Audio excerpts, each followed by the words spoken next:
There. All right. Hi, guys. Welcome to the American Academy of Emergency Medicine Women in Emergency Medicine section. This is the IMG student webinar series jointly provided with the Osteopathic Medical Student Association. My name is Katie Stevens. I'm a third-year medical student at Ross University. Hey, my name is Katie as well. I am a third year at Texas College of Osteopathic Medicine. And yeah, we're so excited to be here tonight with our amazing panelists and to talk about building your rank list as a lot of medical students this time of year going through that process. So Katie, if you want to take it away, introduce our panelists. Awesome. So before we get started, tonight's session is meant to be interactive. So please use the Q&A function. If you like to leave a comment or a question, please do that. So without further ado, our panelists, our first panelist is Dr. Purcell. Would you like to introduce yourself? Hi, everybody. I'm Kristen. I am currently an intern over at UNLV in good old Las Vegas. I am originally from Colorado and I went to school at Chicago College of Osteopathic Medicine. Love doing anything outdoors. So yeah. Awesome. And then Dr. Converse.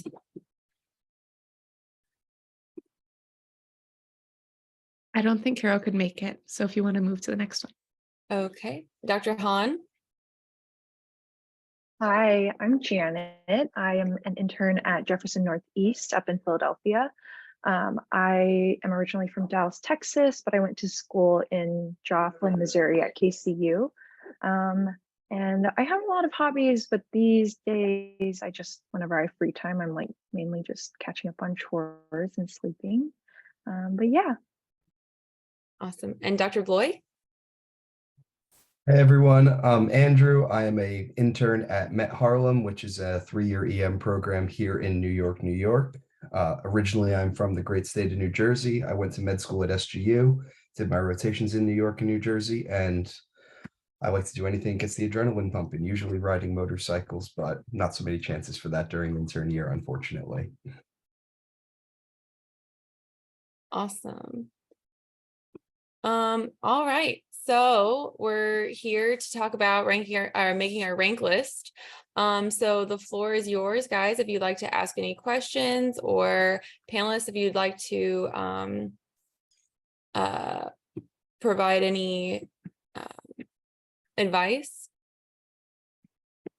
I'll kick it off with a specific question for y'all. So what were maybe the top 2 or 3 biggest priorities for you individually? I know I've seen a lot of different advice from how you should prioritize making your rank list, whether that be being close to family and a network, a community that you can, lean on, to even the really small things that a program has to offer, such as free parking or food stipends or all of that. So I'm just curious what kind of priorities you put into making your rank list.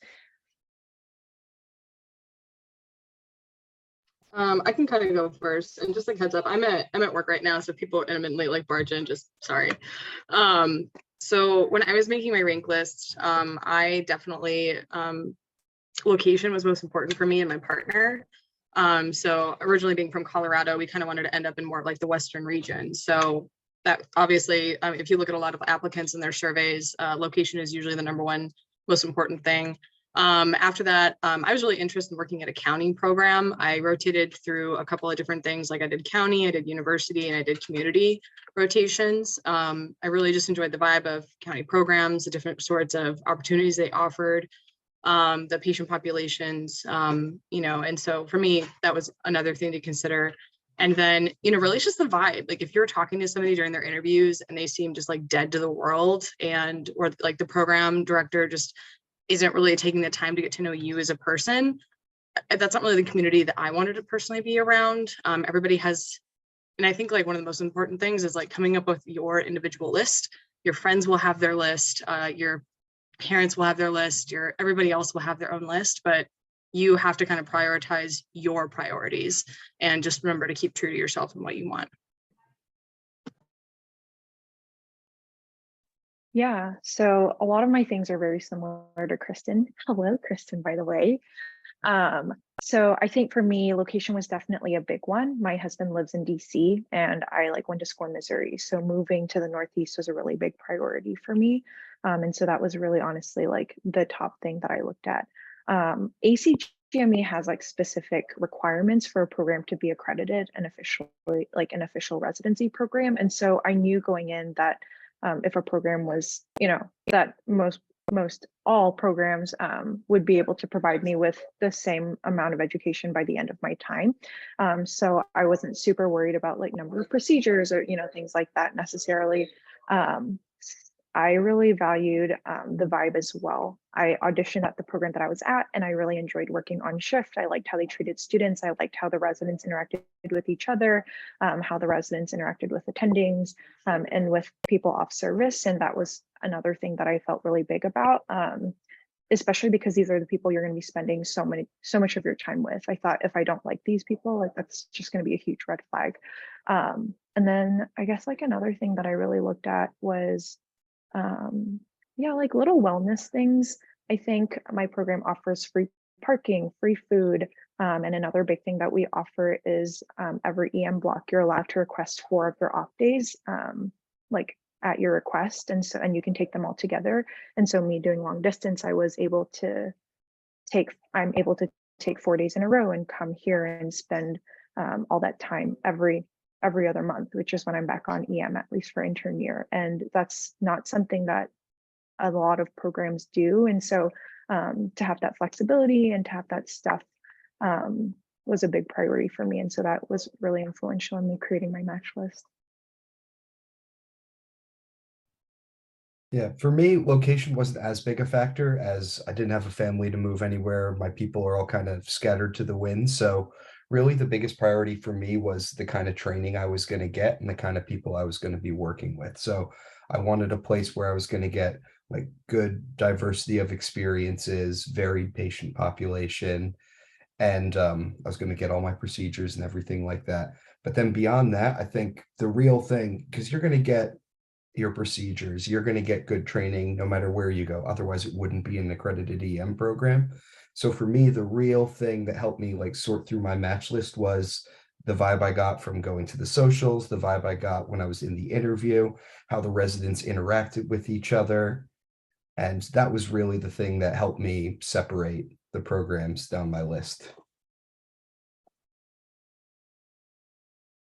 I have a question for you guys. So when you guys were building your rank list, did you between 3rd year and 4th year programs, like were they on your list? Were they not?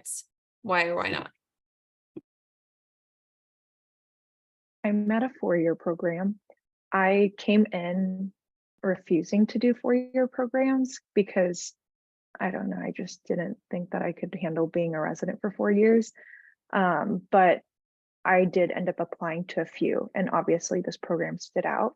I think one pull towards like the 4 years is that my schedule seems to be a lot more manageable than some of my 3-year counterparts, just because we have the same amount of procedures and everything that you need to fit into the 4 years. And so I do feel like there's a little bit of room to spread that out. And so when I was kind of factoring things, I was like, I guess it adds up. I don't know. I'm like really big about wellness and not working as much as I like can, which seems super counterintuitive to being a resident, but I just value my life outside of it. And so that was kind of a big thing. And I figured even if I do have to do it over 4 years, the day to day I felt was a little bit more worth it.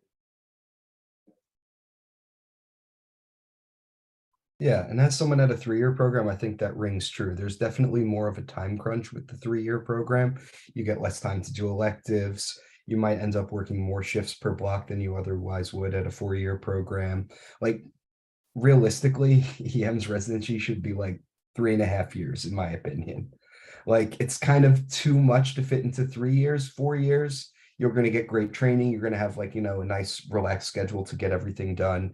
You're going to have plenty of time to do off service, to get your vaginal deliveries, to get your reductions on ortho, intubations on anesthesia, all those kinds of things. Something that I didn't consider when I was thinking about 3-year programs versus 4-year programs is because Our program's 3 years, but a lot of the programs in New York are 4 years. And a lot of programs that are 4-year programs don't like to take fellows directly from 3-year programs because their first-year fellows will be working as attendings, but they'll be on the same PGY level as their senior residents. So it's not a hard and fast rule. There is a graduate from my program who is currently a fellow at a place that has a 4-year program right now, but it can make it a little bit more difficult for fellowship match as well, which is something that I didn't know and didn't consider coming into it. I applied to both. One of the, pearls that a mentor talked with me about is that, again, like if you do 3 years, you're going to wish you had done like a little extra time. If you do 4 years, you would have wished like you were out. So like that 3.5 years kind of sounds like a sweet spot. But really when you're looking at the curriculum with that extra year, it's important to kind of decide for yourself if what is requiring that extra time is really worth it. So are you getting more elective time? Are you doing certain rotations that you think are going to be valuable for your education? So making sure that, yeah, I mean, if it's going to be a 4-year program, making sure that that additional year, because if you think about it, that's like an entire year of an attending salary that I don't know if anybody else is on like the student loan game. But for at least like me and my partner, the way that we were kind of looking at it is that, it's an additional year without an attending salary. Is it really worth it? And so, what are the educational things that you're getting out of it? Like, are you doing a specialized elective? Are you doing a specialized part of your curriculum? So those are another things to consider too when you're looking at that extra 4th year. Like, why is it a 4th year? What are they doing with their 4th year?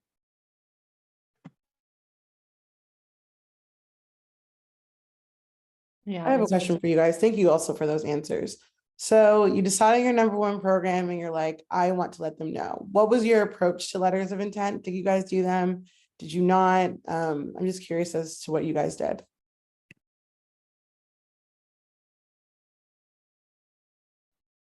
I didn't do anything like that.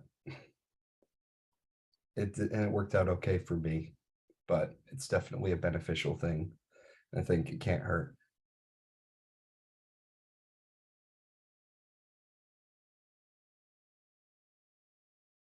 I agree. I did write one, but I wrote it like on my phone while I was at like one of the DC museums, like running around to all the Smithsonian's. Like in between, I would sit, and then like my program sent a pretty generic response back, and so then I just spent the next few weeks reading that email over and over again to see if there was like anything that I could decipher. So I don't know. I feel like, I mean, obviously, I don't know how much it helps, but I know that there like isn't really a downside to it. One thing I would say is like definitely don't be writing more than one because PDs talk, and that's definitely a no-no. I did not write a letter of intent, a single thank you note. I was very overwhelmed and tired with the entire interview process. In hindsight, I kind of wish I did, just because I really appreciated the time that the people took. And now I see it on this side and I'm like, wow, it just, 4th year was not a vibe for me. I was relaxing. I was not writing any thank you notes. That being said, like it is nice to receive, but it really does not change much at all. Especially I think with this last year of slating, it's kind of hard for anybody to really say, how thank you notes kind of change preferences, because people have already kind of put their preferences out there at the beginning of interview season. Most program directors who I've talked to have said, yeah, like they're really nice to get. Sometimes people will do harmful things, like they'll be like, oh, you're my number one to multiple people, and PDs literally do know each other. They go to conferences where they interact with each other, so it's awkward. So if that's the kind of person that you are, like absolutely, like let them know. Like there's absolutely no harm in that. It's not like, I kind of like Janet said, like you're going to get information back. Like they have to be generic. Like they're not allowed to what we call bid promise. I was in a sorority, so I like to use that terminology. But like they can't do this, like they are not allowed to tell you, yeah, like we're really interested in you too, and like because it's bid promising. And even I've had friends who have received information back saying like, oh yeah, we really want you, and then they didn't end up matching there. So do whatever feels right. If you really like these people, let them know. But it's usually incredibly low on the PD's like list of importance. And it doesn't necessarily need to be to the PD too. Like anyone you interviewed with who you feel a connection with, because at the end of the day, they all sit on a committee together, and the person that could make the difference between you matching there and not matching there might be someone else. Like for me, for example, it was one of the senior residents. So you never know. If you have a connection with someone and you appreciate interviewing with them, yeah, send them a little note, because at the end of the day, it could help you.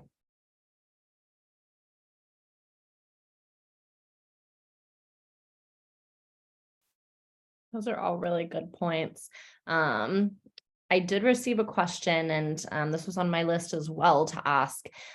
So, before we started recording, we were kind of talking about how, you might know your top choices, but then pretty much kind of like 5 through 10, those middle programs really blend together. They might be pretty similar. One, how important from your perspective now, like, is it important to differentiate kind of those like middle of the rank programs? And how did you kind of like decipher how you were going to rank those programs for yourself?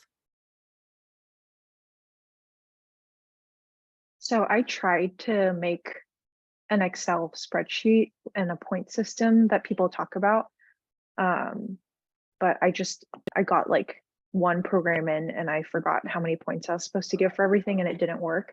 I like 100% purely went on vibes. Like I knew what my top 3 were. I just was having trouble figuring out what the order would be. And then I had trouble distinguishing what my middle was going to be. And then I knew exactly who was at my bottom. And those were more of like, am I going to even rank them or not? There's this website that I used. I'll put it in the chat, but it's called residencymatchtools.com rank list, I think. If that's not the right link, I'll put it up. But it basically, you type in all the programs you interviewed at, and it would just pair up 2 programs, and you would just try to remember like how your interview or your audition went, and you would just be like, I like program A better, and it just goes through all the different combinations. So it was like very low effort on my part, just remembering like how I felt. And then it creates a match list based on your responses of like A versus B over and over and over and over and over again. And so, yeah, I think Tori, yeah. So I used that, and that pretty much was what I ended up doing as my match list. And then I didn't really think about it too much, because unless they're at your very top and unless they're at your very bottom, the middle, at least for me, was just stuff that I would feel okay being at.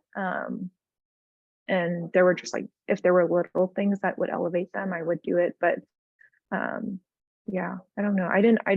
I did end up matching at my number 1, so I didn't really have to like face the emotions that I would have felt if I kind of matched more in the middle of my list. But yeah, it's just vibes, I feel like, at least for me.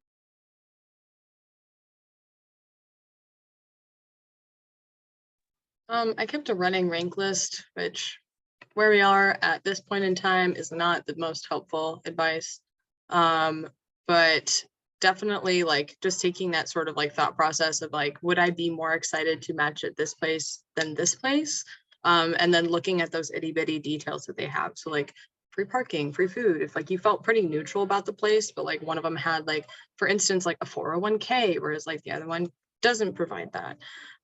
Like those are like little like tidbits that can kind of like help you kind of sift a little bit better. That's kind of what I did for the middle. But yeah, same with Janet. Like I definitely like I knew what my bottoms were and I knew like what the tops were. Just like the middle, it was like the little itty bitty details. It was like, well, you're all kind of the same in the same sense. So if this one offers this one key benefit over the other one, that makes it better.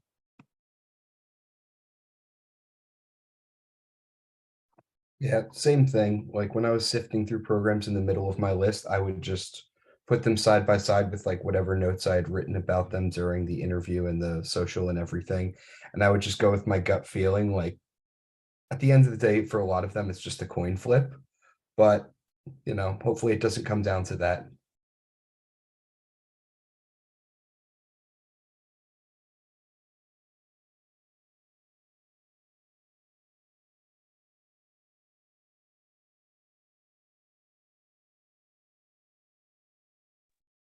I think one thing to be said too is that a lot of us, like being the neurotic medical students that, we can be, really just like trust your gut in this. Like we said, like you're going to go to a place that you are going to get your procedures, you're going to have a good education. Like these are all certified programs. So really, if you're going with your gut, trust your gut. Some people are like, oh, like sifting like these one or two in the middle, like back and forth. And it's like really, truly at the end of the day, you're making the first decision that you made was the right decision. If you keep looking at it and fiddling with it, you're gonna keep going down the rabbit hole. So trust your gut, put it down, tell your partner to change the password so you can't do anything about it. And if you do re-put your match order list in, you have to recertify, right? So make sure, at least if you're doing that, that you go through the whole process. So I have like a little side note. This is my spiel on don't be like me. The night before, the minutes before this rank order list was due, my dumbass got on and went, no, I'm going to mess with it. I made no changes. The only thing that I did is I didn't submit it on time. So then like I got this email back and was like, you're late, you can't be certified. But thankfully, and I'm telling you this only because if you're an idiot like me, I'm telling you to not be an idiot like me, but if you end up doing what I did, there is an extra like 48 hours actually after like when everybody has to submit it, when they're like, hey, idiot, recertify. Thankfully, they send you an email, they remind you, hey, that was a dumb decision, don't do it again, here's your grace period of an extra 48 hours. So when it's minutes before the rank list is due, do not get back on there and make last minute decisions. It's not going to affect much. You made the right decisions, trust your gut. I think I changed like number 3 and 4, to be honest. It was stupid, caused way too much stress. I think it's a good point that we're talking about this and, inevitably we're all stressing. I mean, I'm a third year, but I assume I will also be stressing about, all of these programs kind of in the middle of the list. But I feel like there's a statistic that even applies to osteopathic and international students that like, a very high percentage match at least your like top 5. And so it'll be interesting this year because I think the landscape was a little bit different in terms of applicant numbers and whatnot, to see how that holds true, and maybe a higher percentage will rank at their even higher numbers. So kind of when it gets down to it, it's like the odds are very low potentially of you even matching there. But I feel like to cover all your bases, it's important.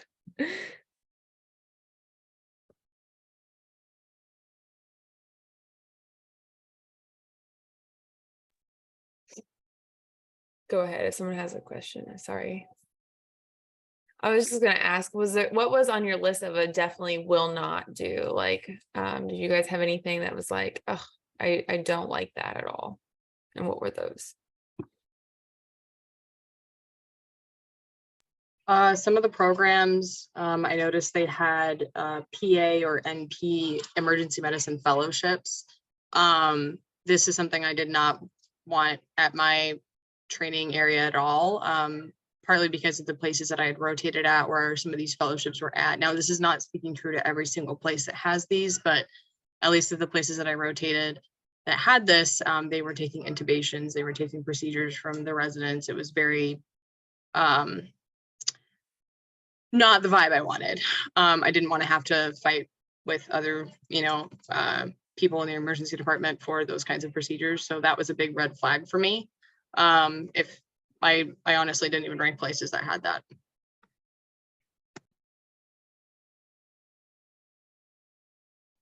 I have a question for you guys. So whether this happened to you guys personally or maybe someone how did you guys deal with not getting your top program on match day?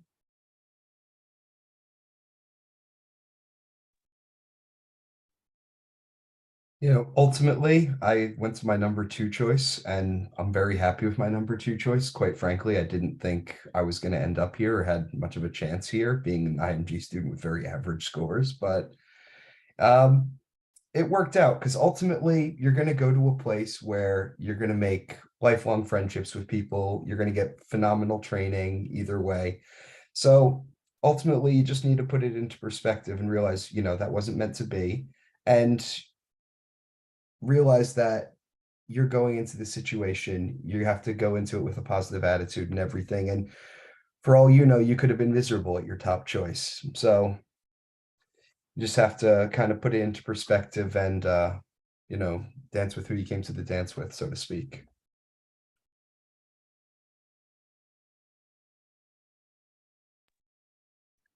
I would say just in general, for anyone who doesn't match at your top choice, like I truly believe that there's like just a reason for everything. Like you end up where you're supposed to be for a reason. Like programs value you and they might have seen something that a different program didn't and things like that. So I think it's harder to just say it and be like, oh, like your value doesn't depend on, numbers and scores and where you rank or where you matched at and things. But I think it's valid to feel that disappointment if that's like what you experience. I don't think you should ever be like, well, I should be thankful anyways, and try to dismiss how you feel. But I think once you give it time and once you like let things pass, there's always something that you may not have seen in like certain programs that once you get there, you will see the value in.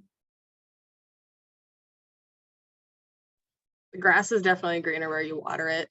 I did not get my number one. I got my number two. And so, I mean, I kind of knew that like my number one was I felt like it was a bit of a stretch, but I also really enjoyed the interactions that I had at my number two program. And since being here, honestly, I'm glad that I'm here. I'm getting the training that I want. I'm being around the people that are phenomenal. My attendings are phenomenal. Like it's crazy and wild here. And I don't think that the other place, I really chose another place based solely on other factors. And even though I interacted better with the people here, and I'm ultimately glad that this ended up happening. Definitely, it was like when I opened it, I was like, oh, okay, but still, like, I'm happy to be here, and I think it worked out better in the end.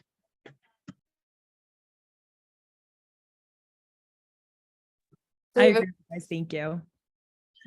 We have a question in the chat from Mary. So now that you guys are residents, are there any factors that you didn't consider that you wish you would have considered at the time?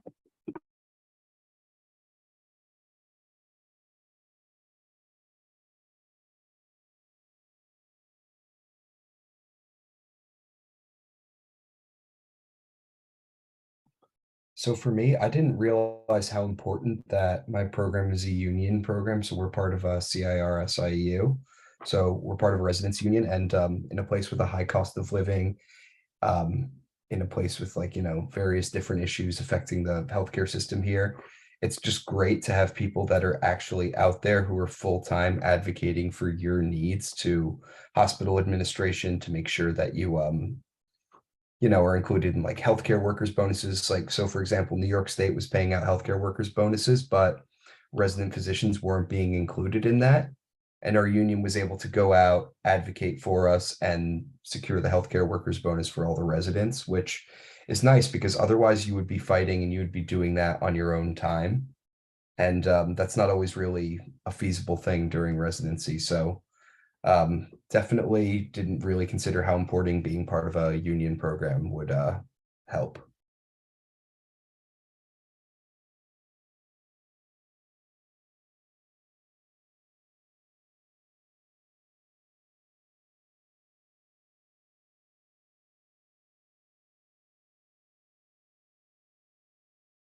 Speaking of unions, we have a special session at spring seminar about resident unions. So if y'all are attending the conference in New Orleans, I highly encourage that. It was like just posted on our social medias. And I think that it's becoming certainly a more talked about thing in residency among all of the EM organizations. Thanks for bringing that up. Another question from Andy. Is it important to go to a program with various fellowship training core trained core faculty if we are interested in planning to complete a fellowship.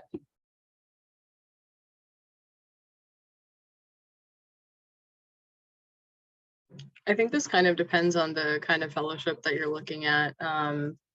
So from a couple of my peers who are applying to, critical care here, most of those letters come from the like critical care faculty, like in specifically that department. It doesn't come from our department, even though like our program director will write a letter as well. So I think that you can definitely water your grass to be green wherever you end up going. Some things that can be helpful, and one thing that I did consider when I was ranking places, is that if there's already a type of fellowship there that you think that you might be interested in, you can kind of sometimes and first of all, do they accept residents from your program or EM residents? So for instance, critical care, some places accept EM, some places don't. And so our program accepts EM trained physicians into the crit care program. So that was something that I considered. So I think it kind of depends on the type of fellowship. Yeah, I would say particularly for networking purposes, I don't think necessarily the training is going to be better if you have like, ultrasound trained faculty versus non-ultrasound trained faculty. You're going to get training that way either way. But emergency medicine is a small enough world in and of itself. And sub fellowships within emergency medicine is a much, much, much, much smaller world. So if you're interested in medical education or simulation or wilderness and you have fellowship trained faculty, the opportunities for mentorship are fantastic. You're going to get introduced to the whole world of people in that fellowship a lot sooner than you might have otherwise if there were no fellowship trained faculty. So I think it would definitely be beneficial if it's something that you're considering down the road.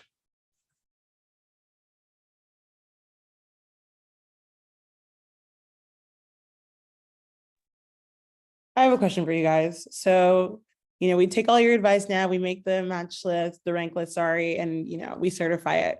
What do you do between now and match day to keep your anxiety at bay? What were some things that you guys did to kind of live a somewhat normal life while your life was hanging in the balance?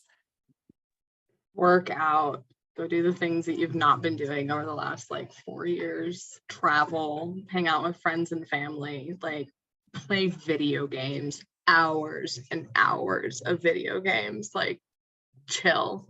I went to the gym consistently for a long time. Yeah, there's have fun. Same. I think anything that takes time and takes energy. So working out is a good one. I think like there were some days when I would like just go to the gym twice just because I was like, I still have energy and I'm like still up. So I guess now I'm just gonna go and like walk on the treadmill while like watching TV.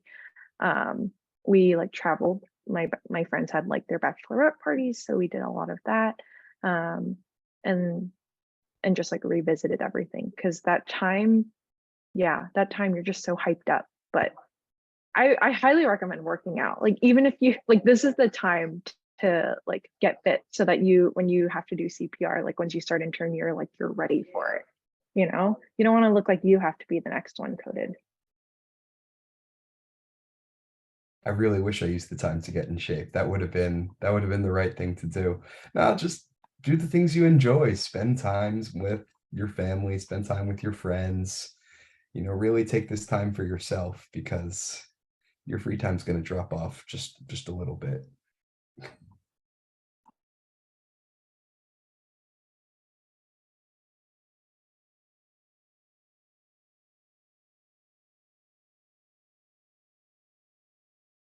Some people studied. Please don't. Like, just enjoy your time. I know a couple of friends who took step 3 before they started intern year, and like they're glad they got it out of the way. But honestly, like I was so like burnt out by the end of like medical school, and I was also on a very like demanding rotation for some reason during match month, that it was just like I was being pimped and asked things. It's like, sir, why? But some people study for step 3, and that is something, if you're like, I truly myself personally want to get this done, by all means. But if like studying ahead for residency, like you're gonna get here like day 1 and honestly not really feel like you remember anything. And the nice thing is that most residency programs will ease you into being an intern. So like having this sort of like our program, for instance, like had an entire 2 weeks of just like literally doing review lectures. I'm like, this is basic stuff that you probably forgot. And it's like, yes, I did. Thank you. I've been, you know, on the beach in Mexico. So some people study and feel like they have to. It's not really necessary. You're going to get here and it's going to be you'll learn.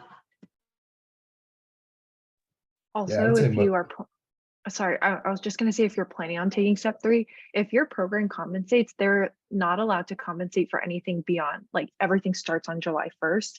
So if you like end up taking it early and you try to get it compensated, like it won't work. So I would say it's not worth it. I studied for like level 3 during my anesthesia rotation, and I took it and I was just like doing questions on tutor mode in between like tubes, and that's kind of it.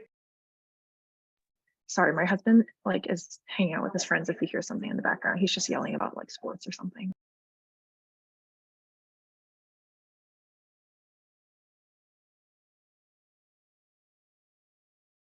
You can take the time to think about all the advice that you will be giving in a few weeks to us about like match day and the whole interview cycle and what you would have done differently for all of us rising 4th years. So if you are bored, you can reflect on all of your interviews and socials and all of that. And you're like, wow, thank goodness it's done. Now y'all can do it.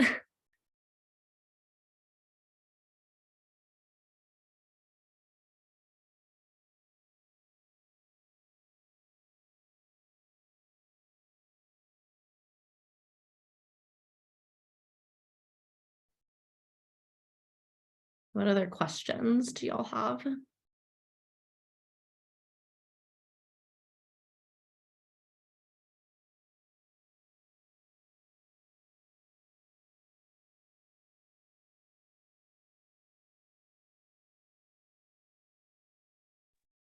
If there's no more questions, we can end a little bit early. I'm sure everybody is really busy and Kristen's already at work, so well, thank you to everyone who came out tonight. This was really insightful. I learned a lot. I didn't know there was a residency union, so now I know something. I have something to go Google now. Thank you guys. There is a post session survey that will be posted in the chat if you guys would like to fill that out, and we'll see you guys next time. Best of luck, everyone. You're all going to do great and end up where you're supposed to go. Yeah, thanks for having us. Thank you so much. Thank you, guys.